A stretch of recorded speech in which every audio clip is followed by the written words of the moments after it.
కోవూరు నియోజకవర్గం ఇందుకూరుపేట మండలం కొత్తూరు పంచాయతీ పాములవారిపాలెం గ్రామానికి చెందిన వృద్ధురాలు షేక్ మస్తాన్బీ సోమవారం ఇందుకూరుపేట పోలీస్ స్టేషన్ వద్ద తన కోడలు తనపై దాడి చేసి వస్తువులు చిందరబందర చేసిందంటూ కన్నీటి పర్యంతమైంది.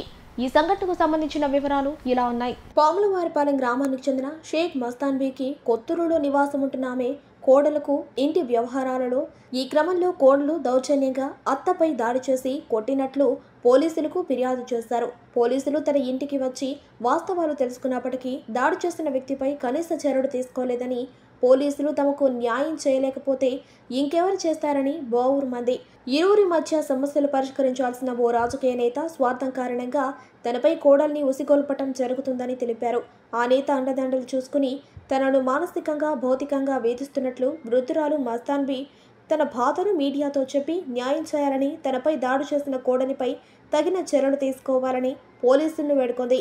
కూటమి ప్రభుత్వ పాలకులు, స్థానిక నేతలు స్పందించి పేద వృద్ధురాలికి తగిన న్యాయం చేయాలని వేడుకుంది. తనపై దాడి చేసి వేధిస్తున్న కోడలిపై పోలీసులు తగిన చర్యలు తీసుకోవాలని పోలీస్ స్టేషన్ వద్ద తన బాధను వెలబోసుకుంటోంది. మా కోడలు పెళ్లి చేసుకున్నాడు మాధవ్ అనే అమ్మాయిని. 2 బిడ్డలు పుట్టిన దాకా అక్కడే ఉన్నింది. 2 బిడ్డలు పుట్టిన తర్వాత పొదుపులోకి చేరింది. పొదుపులోకి చేరిన తర్వాత అభిరెడ్డిని ఉంచుకున్నది.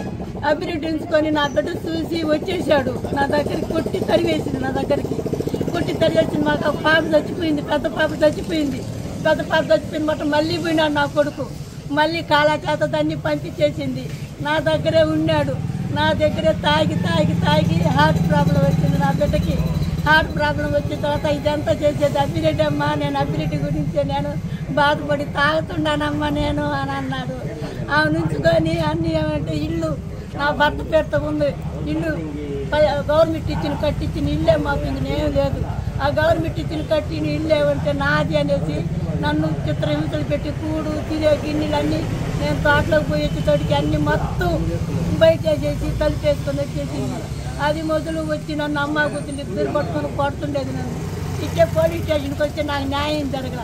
ఒక పోలీస్ ఆయన ఉండమ్మా, నువ్వు న్యాయం చేయరు అభిరెడ్డి ఉండి దాకా నీకెవరు న్యాయం చేయరమ్మా, నువ్వు కోర్టుకు పోమ్మా అన్నారు. కోర్టుకి వెళ్ళినా సార్, కోర్టుకి వెళ్ళి జడ్జిమెంట్ నాకు ఇచ్చేస్తాడు కోర్టులో.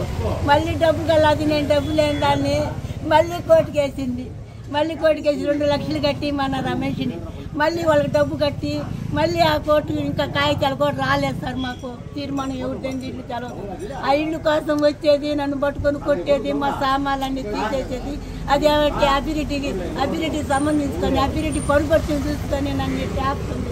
పోలీస్ స్టేషన్ జడ్జిమెంట్ ఇస్తే 15 రోజులు తిరిగారు సార్ ఈ పోలీస్. అప్పుడు సీనయ్య ఉన్నాడు కానిస్టేబుల్గా ఇక్కడ. ఆయన నుండి నువ్వు తలుపు పగలు కొట్టుకొని పోమ్మా అని అన్నాడు.